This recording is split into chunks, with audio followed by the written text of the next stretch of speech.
안녕하십니까. 수원시 평생학습관 외국어 마을 러닝 레터 배우러 와 제26호를 영상으로 배달해 드리겠습니다. 저는 배달꾼 조영호 관장입니다.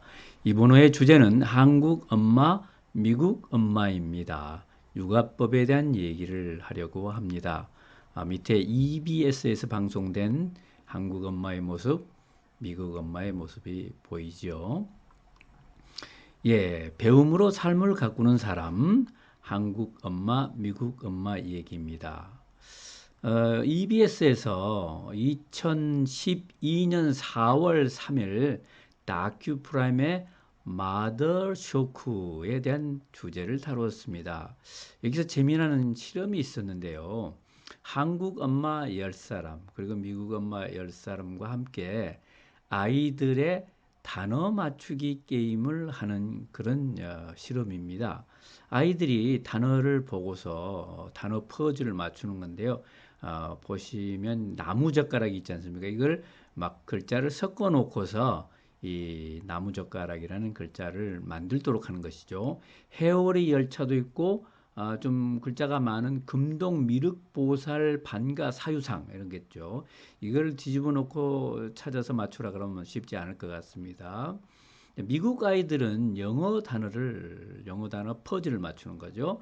이글, 이것도 이제 알파벳을 섞어 놓으면 맞추기가 쉽지 않을 겁니다. 제브라도 있고, 레오퍼드도 있고, 뭐, 그렇네요.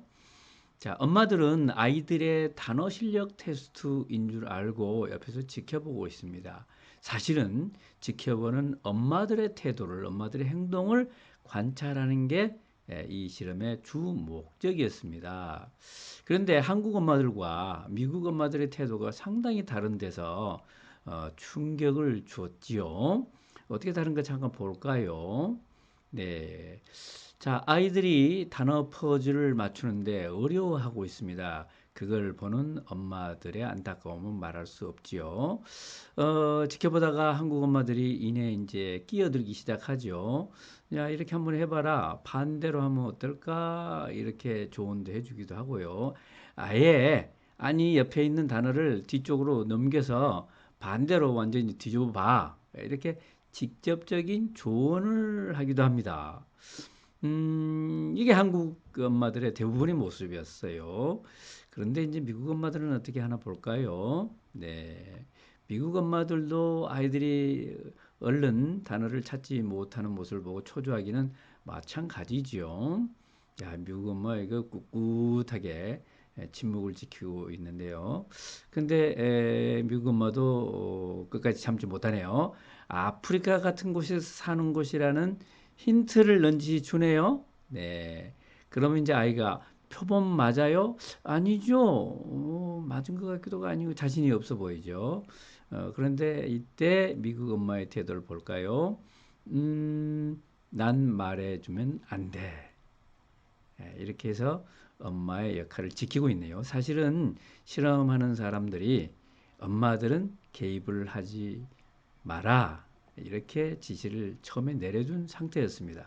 그럼에도 불구하고 한국 엄마 대부분은 아이들에게 직접적인 힌트를 줬고요.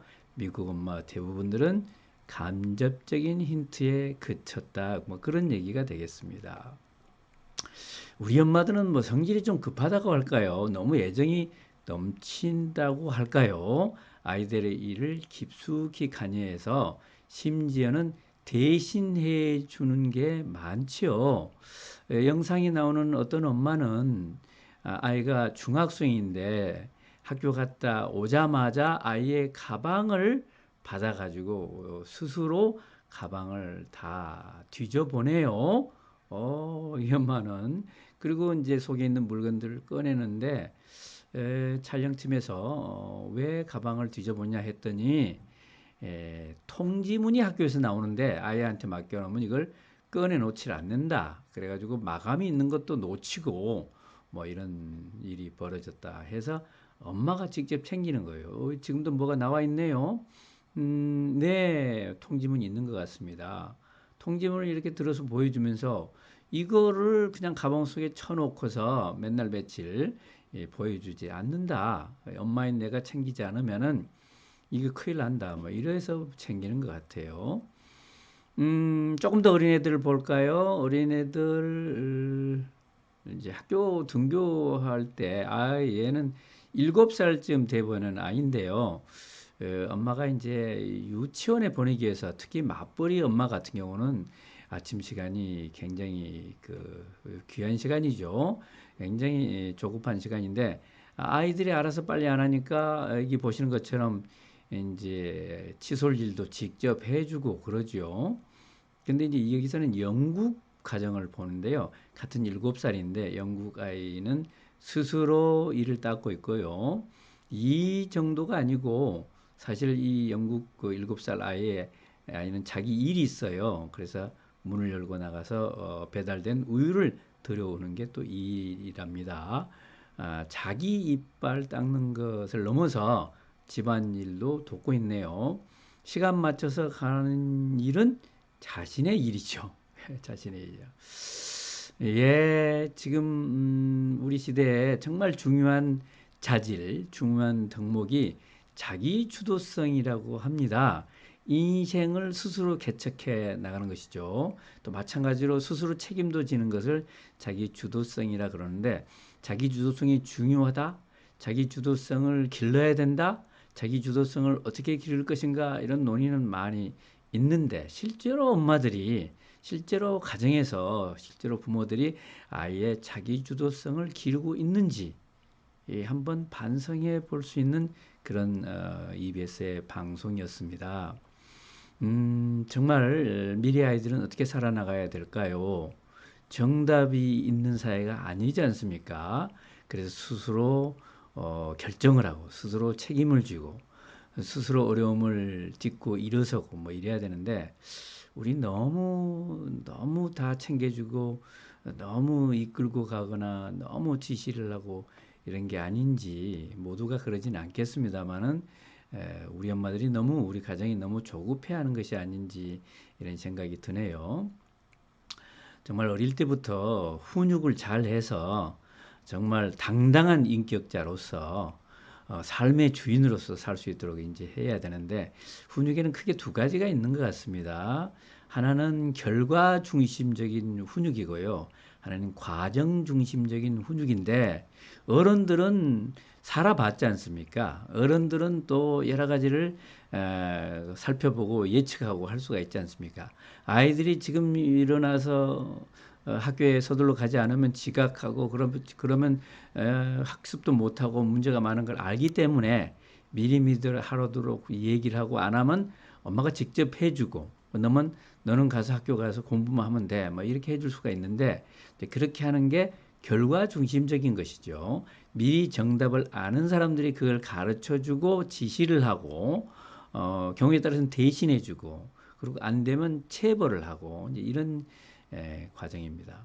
근데 과정 중심적이라고 하면 결과를 관여하지 않고 이렇게 한번 해봐라 저렇게 한번 해봐라 내가 기다려 줄게 너 스스로 한번 찾아봐 이럴 때는 이런 걸 한번 시도해 볼 수는 있겠어 하는 정도로 간접적인 조언을 해주고 격려를 해주고 기다려 주는 것이죠. 과정 속에서 학습을 할 수 있도록 기회를 주는 것이죠. 그래서 문제가 생기면 본인이 책임지는 것이죠. 뭐 아이가 학교 갔는데 지각을 했다. 지각을 하면 선생님한테 야단 맞겠죠. 야단을 맞게끔 하는 것이죠. 도시락을 놓치고 갔다. 그러면 도시락 놓치고 가는 애들 거를 어떻게 하죠? 엄마가 교실에 갖다 준다. 이거는 결과 중심적인 거고요. 너가 잘못했으니까 그 결과에 대해서도 너가 경험을 하고 너가 책임을 져라. 그날은 도시락을 안 가져갔으니 굶게 되겠죠? 굶는 것을 본인이 느끼게 하는 것이 과정 중심적인 그런 학습법. 시행착오를 할 수 있도록 좀 기다려주는 것이죠. 시행착오 속에서 아이들이 학습을 하기 때문에죠. 되도록이면 시행착오를 하지 않고 조금 더 손해를 안 보고 하려고 하다 보니까 개입을 하게 되고 그런데 그러다 보면 아이가 정말 배워야 될 독립심, 자기 주도성 이런 걸 놓치게 되지는 않을까 뭐 그런 얘기입니다. 우리 엄마들이 이러려면은 아이들과 좀 거리 유지를 해야 되죠. 아이의 삶은 아이의 삶이고 내 삶은 내 삶이고 아이는 아이로서의 인격체고 나는 나로서의 인격체인데 너무 아이와 나를 동일시해서 아이가 지각을 하면 그건 내가 지각을 한 것이고 아이가 성적을 못 받으면 그건 내가 성적을 못 받은 것이고 좋을 때는 아이가 1등을 하면 내가 1등을 한 것이고 이렇게 되겠지만 나쁠 때는 아이가 잘못되면 내가 잘못되고 그러니까 아예 내가 대신해 준다. 그렇게 해서 너무 거리 유지가 안 되는 것이 아닌가 이제 그런 생각도 해보게 되네요. 아이들이 자라면 부모 역할도 달라져야 되죠. 부모 역할이 이제 변화가 돼야 되는데 이 적절히 변화가 되지 않은 것이 또 문제가 될 수 있습니다. 아주 어릴 때는 부모가 보호자로서 역할을 해야 되죠. 한 살까지는 뭐 절대적으로 보호를 해야 되죠. 제 시간에 먹여야 되고 또 다치지 않게 해야 되고 또 병균이 들어가지 않게 또 해줘야 되고 이런 건 이제 보호자의 역할인데 조금 잘하면은 이제 양육자의 역할로서 신체적인 또 기본적인 정서적인 문제가 없도록 해줘야 되는데 이제 보호자나 양육자는 거의 비슷한 역할이 되겠습니다. 근데 3세 이후가 되면은 이제 훈육자로서 좀 버릇을 기본 소양을 가르치는 역할을 해야 되고요. 그 나아가면 이제 격려자가 돼서 아이들이 하는 걸 지켜보는 역할, 어, 지켜보고 스스로 할 수 있도록 뒷받침하는 역할 이렇게 해야 될 것 같고요. 좀 더 나아가면 이제 스스로 하는 과정에서 문제가 있을 때만 조금 거들어주는 역할, 상담자 역할로 이제 전환이 되는 것이죠. 이게 청소년기는 그렇게 돼야 되고요. 아이들이 이제 대학을 들어가고 뭐 성인이 되면은 동반자 역할을 해야 되는 거죠. 그런데 거꾸로 동반자 역할을 해야 될 때 혹시 우리가 상담자 역할을 하고 있지 않을까? 우리가 상담자 역할을 해야 될 때 혹시 격려자 역할을 하고 있는 건 아닐까? 격려자 역할을 해야 될 때 혹시 훈육자 역할을 하는 건 아닐까? 훈육 단계에서 양육자 역할을 하는 것이 아닐까? 이렇게 이제 반성을 해봐야 되는 것이죠.